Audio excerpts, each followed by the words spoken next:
is the Angel Next Door podcast, where we will talk about all things angel investing, what it is, who does it, how do we find them, what does it mean to invest in an early stage company. If you have ever wondered how you can affect the change you want to see in the world, then tune in to learn more.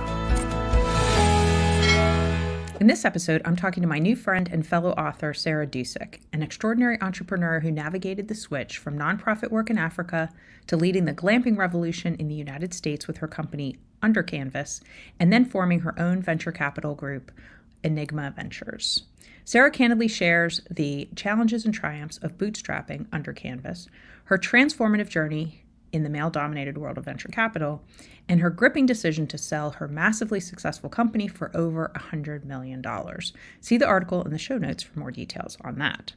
Her unfiltered insights dive into the stark realities of fundraising as a woman and how these experiences fueled her passion to empower female entrepreneurs, particularly in Africa. Sarah's compelling strategies and upcoming book aim to guide women in dreaming bigger and breaking down the barriers to success. Enjoy the show. Well, hi, Sarah. Welcome to the show. Thank you so much, Marcia. It's so nice to be here and to spend some time with you today.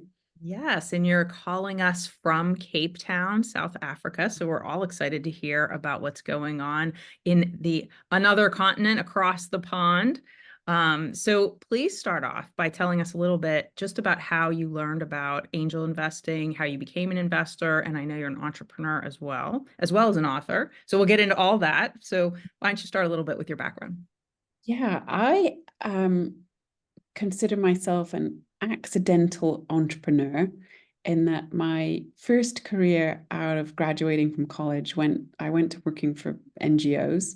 And actually started my career in Africa. And I had no intention of having anything to do with business or anything to do with investing or anything like that, because to me, making money was like the dark side. It was like, the Star Wars, the good versus the bad. And, like taking on the empire is like taking on the capitalists.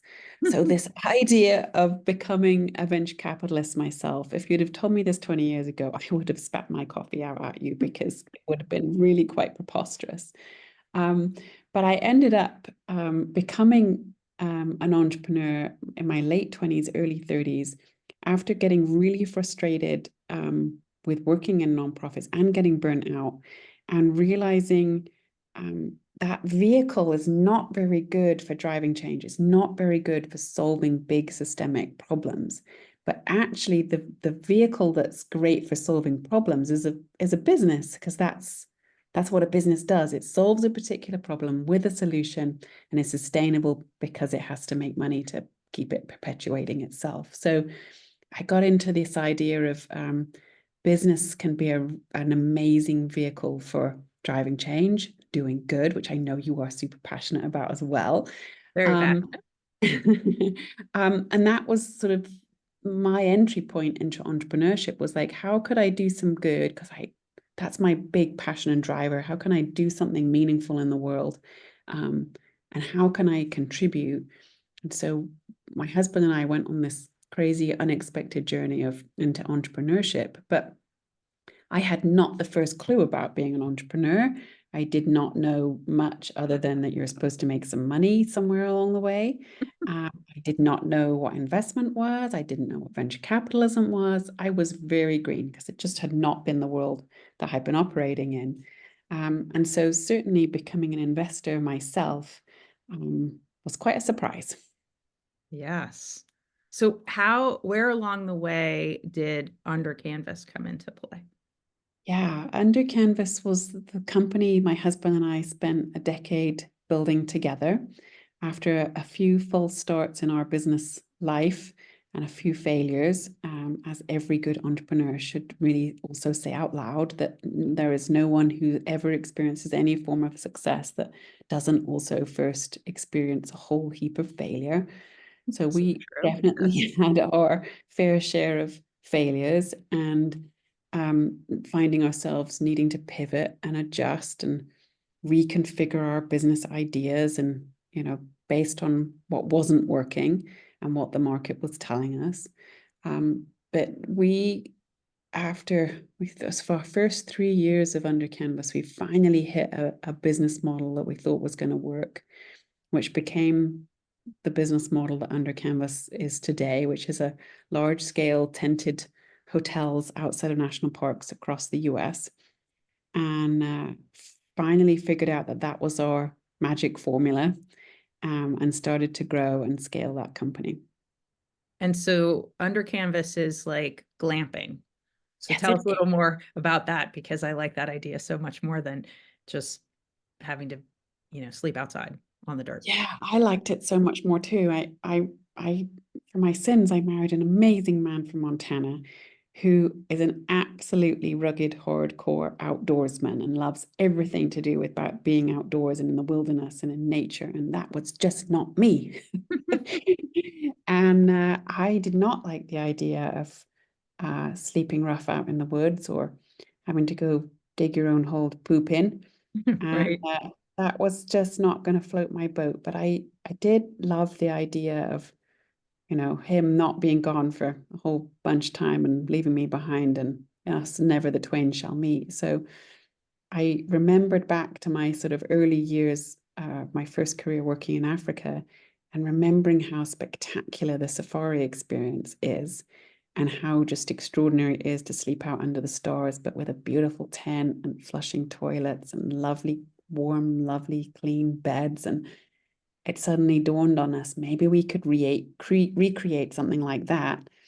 And maybe that could be the bridge between us, and it could be the bridge between us and the outdoors. So that was sort of the initial spark of an idea of a company. Could we recreate the safari experience for an American audience in the US? And that ended up being the company we built together. Now, you've since sold that company, right? But how much did you end up raising during that time, and what was the fundraising like? Yeah, it was very brutal. Because I didn't know that companies that are are trying to grow and scale usually raise money. We didn't try and raise money. We bootstrapped the business sort of from the ground up, and I juggled a gazillion credit cards and managed a little bit of bank debt, and it was very hard.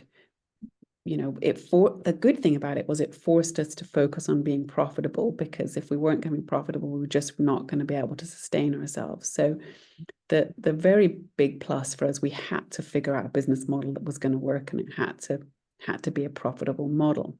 So we juggled like that for about 5 years, maybe even 6 years, before realizing that if we were going to scale or grow faster, that we would need to raise capital. And it wasn't until a female venture capitalist actually stayed in one of our camps one year, and Oh, she reached cool. out, and she changed my life. She really did. She reached out and said, "Do you know what? You have got a great business.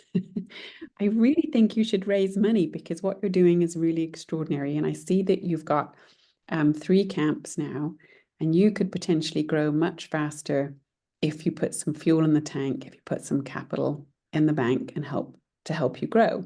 And I was like, well, that sounds like a great idea, but I have no clue how to do that. And so she introduced me to the idea of venture capitalism and what venture capitalists did and what they were looking for, and how the investment process worked, and the kind of numbers that VCs were interested in. And she took a quick look under our hood and looked at our numbers and said, "Yeah, you've got something." And I could see a pathway to a 10x here, by the way that you're building and the way that you're trying to scale. And that's what venture capitalists are looking for. They're trying to make a 10 times return.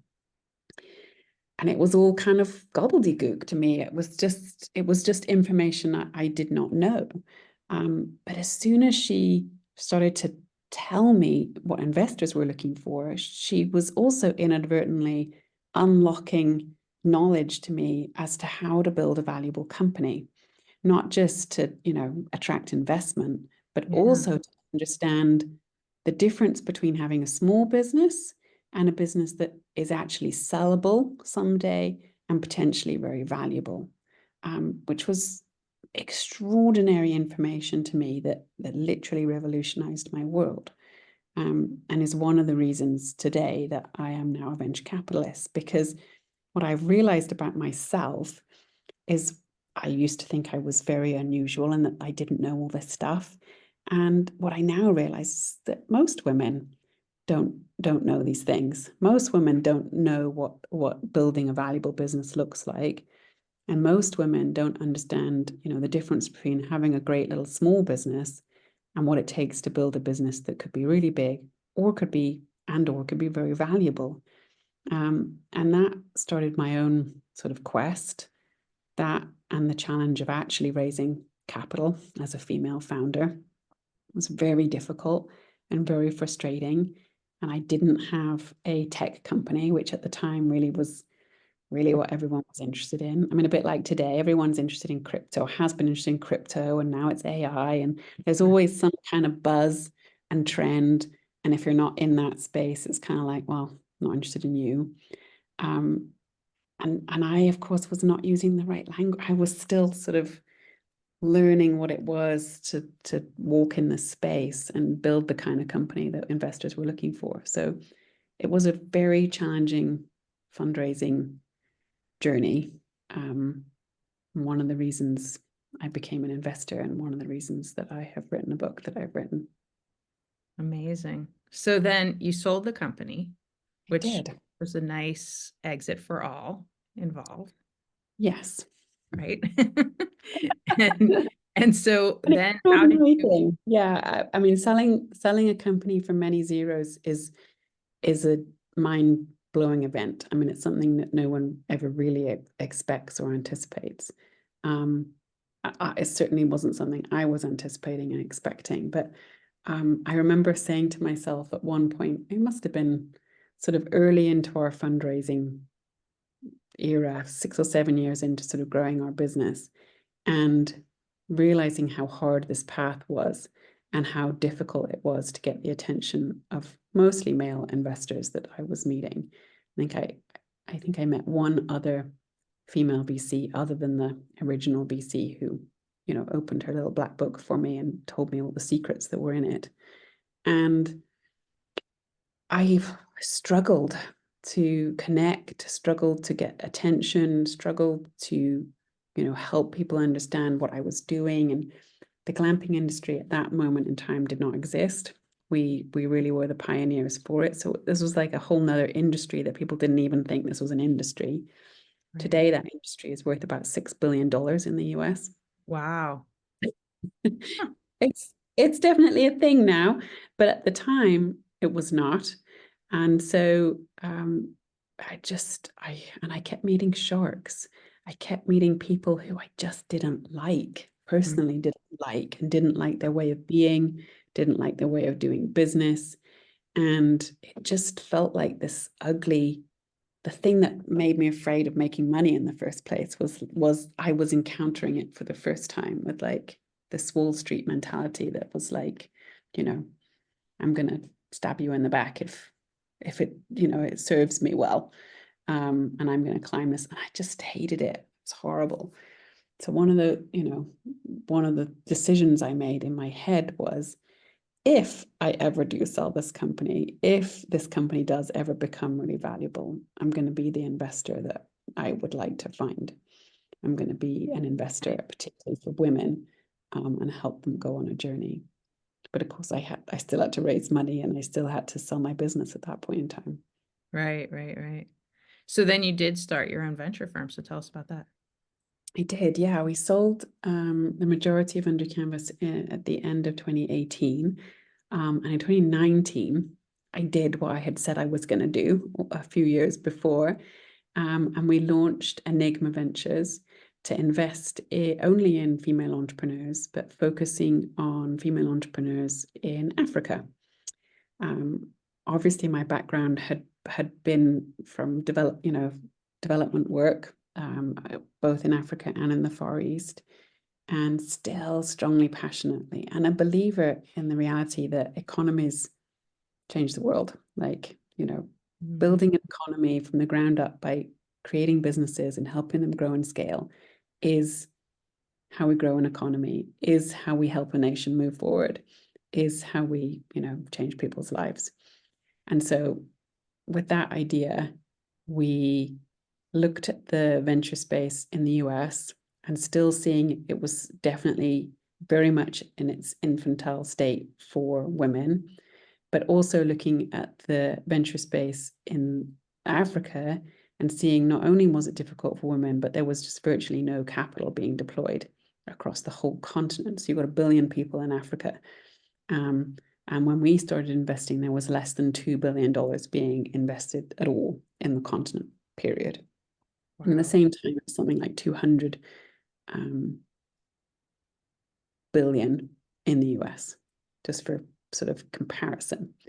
So we just figured, well, we think our money could go a little bit further, and maybe we could lever our experience and our knowledge and help create a bridge for other women, not only to help them try and fund their business, but also try and open up other markets to help them scale and grow. Mm-hmm. So 2019, we launched a venture capital fund, thinking it would be easy on the back of being a successful entrepreneur to raise funds for a venture capital fund. Not quite so much. No, not so much. No. No, I mean, naivety was probably a really good thing, because I probably would never have launched our fund if I'd have realized how difficult it would be to actually raise funds to invest in women in Africa, or maybe just to even raise funds for women, period. But having got stuck in and actively engaged in doing that work, realized, gosh, yes, this is definitely a tough uphill climb. Yes. So then from there, what's it been like trying to find companies, trying to find LPs for the fund? Considering that were you just getting LPs from people in Africa, or were you getting LPs? I was trying to raise from outside of Africa, trying to raise from the US, trying to raise from the UK, and trying to sort of help cross the divide with bringing money into the continent, as the African continent, as opposed to trying to lever the money that was already here. Yeah, we tried to raise money from the Middle East and US, like back and over those cross borders, and it's a challenge. Yeah, I mean, what I think I've realized is it is harder for Americans, particularly, to think about investing outside of America, because there's so much opportunity in America. Right. And it's easier, it's simpler. There's lots of deal flow, there's lots of, there's a really good ecosystem. And why would you make life harder for yourself than you absolutely have to if you're just trying to make money? The only reason to not do that is if you are interested about driving change and making a difference, and not only wanting to get a return from your capital, but also wanting to see something significant happen from that capital. And Africa is particularly rewarding in that regard. Yeah. Yeah. So tell me about some of the companies that you've. Yeah, we've so had a small first fund. We've done a $10 million micro fund for our first fund, and had absolutely no trouble finding deal flow. And as investors, we're always talking about, pipeline, and have you got enough potential deals to do, and are you finding good opportunities? And we have just been overwhelmed by the number of opportunities, because there is so little capital being deployed on the continent, and there are so many extraordinary people with incredible ideas, building amazing businesses, trying to literally change the world. Wow. And so that part has not been difficult in the slightest. The only hard part being to decide, who are the lucky ones to get some capital, and who do you have to say no to because it just isn't enough capital. So I have typically looked at about 10,000 applications a year. Wow. The last 3 years, and typically made 2 or 3 investments a year. So that's brutal. So we've now done 14 investments coming up for a 4-year period now, and closed our fund 1, fully deployed Fund 1 and are now actively trying to raise Fund 2. But we've done all sorts of different kinds of deals, but all with the premise of, is this business able to maybe touch 1 billion lives? Is this business able to rapidly scale and grow? And is this something that we think we can do well and do some significant good through at the same time? Mm-hmm. Wow, that's great. And then that led you to write a book. It did. I mean, one of the things I noticed as I started meeting entrepreneurs, as I suddenly realized, oh gosh, I wasn't as unique as I thought I was. I wasn't as green as I was as green as I thought I was. But I wasn't unusual. And I started to realize, oh gosh, all the things that I didn't know, most women don't necessarily know. And if you haven't been playing in the boys' club and you didn't go to an Ivy League school, or you didn't have, investment banking parents, or, you were well connected in the financial scene, most of the things that venture, the speak of venture capital and the language around investment is unfamiliar to the average person, which obviously perpetuates it being harder for women to get funded if you're not using the right language and you're not in the know, or you're not very well connected. And so what I realized was there was this gap. There is inherent bias, obviously, in the system, because 98% of the folks doing the funding are white men sitting in America.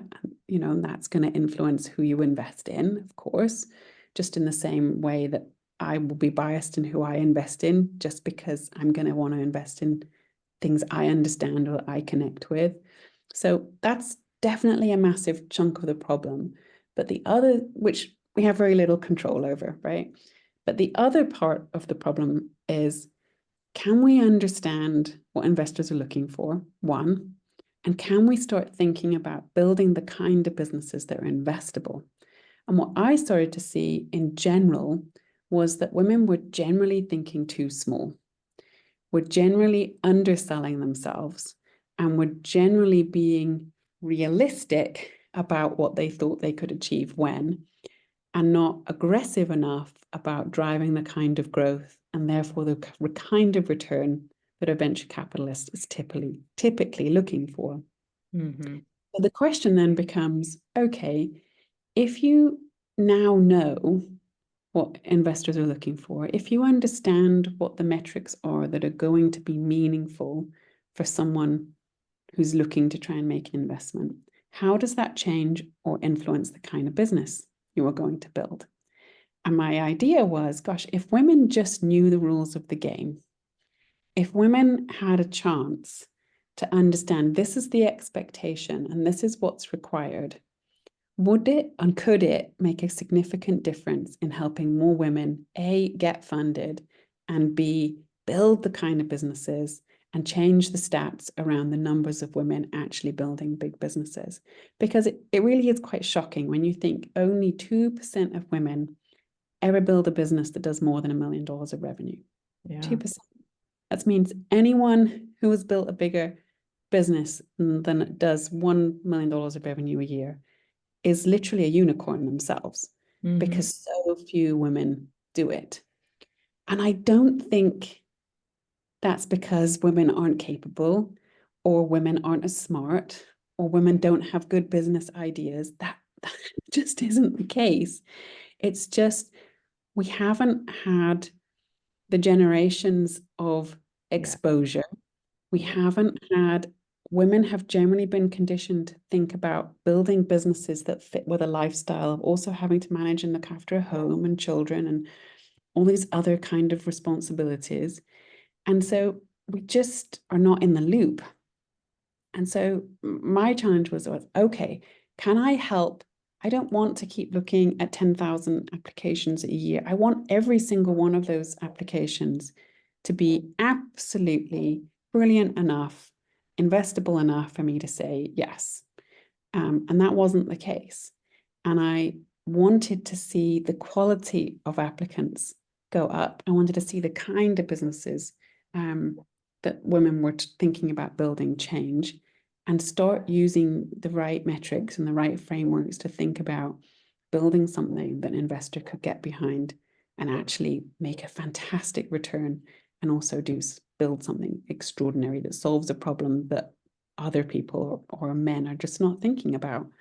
And so that really was the reason for writing the book, and thinking about, can I create a bit of a manual that's like the cheat sheet for women, the inside scoop, like the VC who helped me understand, hey, this is what they're looking for. This is how you've got to position this. This is how you've got to think about this. This is the kind of speed that you've got to move at to be investable. Can I put all that down in one place? And can I tell my story at the same time, and the struggle of growing and building a company? Amazing. Thinking Bigger comes out in September, but we will have a link so that you can pre-order it in the show notes. Yeah, really excited for this book. This is so needed. I talk to so many women, as I know you do too, that it's like you said, I talk about it in my book as well. Generational networking is something that we just haven't had time yet to develop. I mean, No, we women have only haven't. been in the workplace since World War II. So, it hasn't really been that long. And only in significant numbers, maybe in the last 30 years, right? It's Yes. only sort of in the last 30 years, one generation's worth, where we've had significant numbers of women actually in the work, Yeah. almost as many women in the workplace as men in the workplace. I think we're about 75, 70, 80% women now in the workforce. Yeah. So that's a massive shift. But you're right, we also haven't understood yet, I don't think, the rules of that game. And men have been playing this game a very, very long time. They understand that, in order to win friends and influence, you wine and dine, and you meet and greet, and you play golf, and you do a whole bunch of things that are not necessarily focused on sitting at your laptop day after day. But I think women have not only not necessarily understood that, but not necessarily had the time and capacity to network and build relationships in the same way that men have. And that's a gender issue. That's a ecosystem issue. I think it's a lack of role models issue.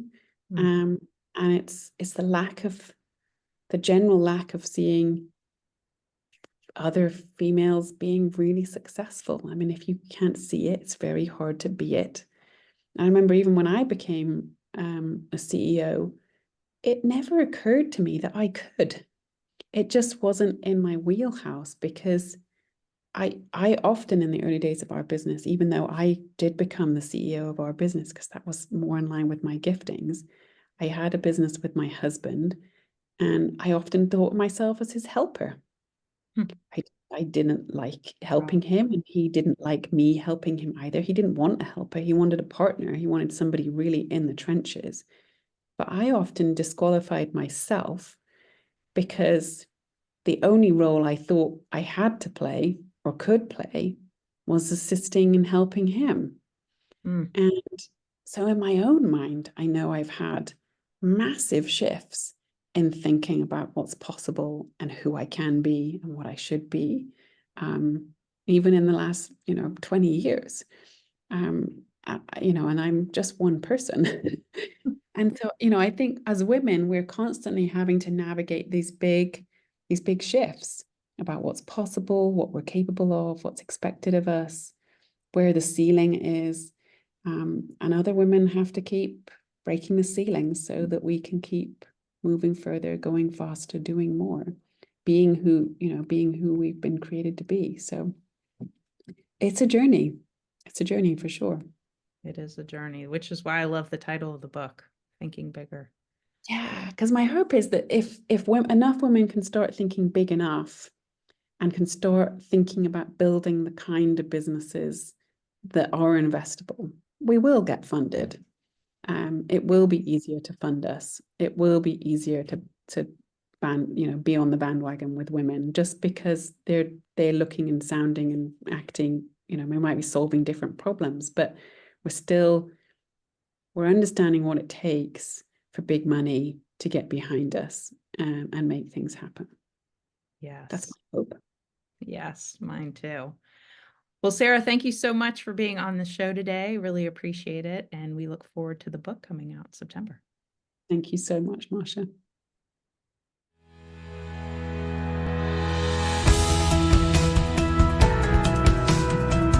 Hey, thanks for listening. To connect with me, visit my website at marciadawood.com.